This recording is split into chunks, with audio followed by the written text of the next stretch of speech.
On November 28, 2025, President Donald Trump declared that he was canceling all executive orders and other official acts signed by Joe Biden using an Autopen in a post on his social media platform.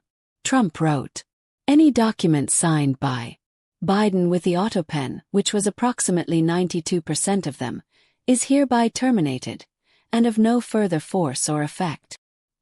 He further threatened to press perjury charges against Biden if he later claimed to have personally approved or signed those documents. The Autopen is a mechanical device that can reproduce a person's handwritten signature. Using a program template and a robotic arm, it has been used by U.S. presidents for decades to manage high volumes of documents, correspondence, or routine paperwork. Under long-standing legal and administrative practice, Autopen signatures are generally considered valid if the president has authorized their use. A legal opinion from 2005, for example, concluded that the president need not personally perform the physical act of affixing his signature for a bill to become law, so long as a subordinate acts under his direction. Consequently, Trump's sweeping attempt to nullify all Autopen-signed documents breaks sharply with the established interpretation of presidential authority. Legal experts are skeptical about the legitimacy of such a broad rescission. Why now, and what triggered it?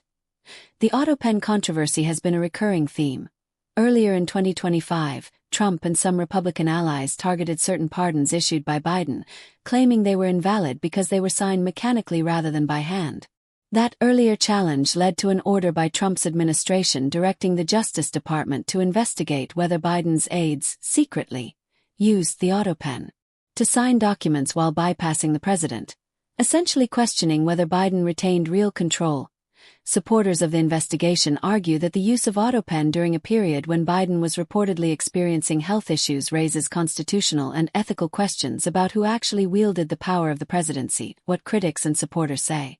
Supporters of repeal claim that Biden's heavy reliance on the Autopen, especially given concerns about his age and mental acuity, undermines the legitimacy of his executive actions. They frame the move as restoring accountability to the presidency. Critics counter that the Autopen has long been a lawful administrative tool. Nullifying its use retroactively opens a constitutional can of worms. They argue Trump's action is politically motivated and raises serious questions about stability, legal continuity, and separation of powers. Further, they note that even during his own presidency, Trump has used the Autopen, undermining arguments that its use is somehow intrinsically illegitimate. What's next? Legal challenges. It's almost certain that lawsuits will follow, as institutions, individuals, or states affected by the cancelled orders may contest the legality of the blanket rescission. Judicial scrutiny of Autopen precedent.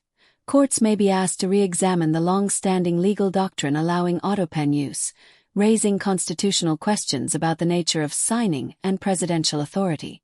Political fallout and administrative chaos. Repealing a large swath of executive orders at once, including regulations, agency rulings, and possibly pardons, could disrupt many aspects of federal governance, triggering uncertainty and instability. Precedent for future administrations. If this action stands, it may reshape how future presidents view the Autopen, potentially limiting its use or changing the signature protocols for executive acts.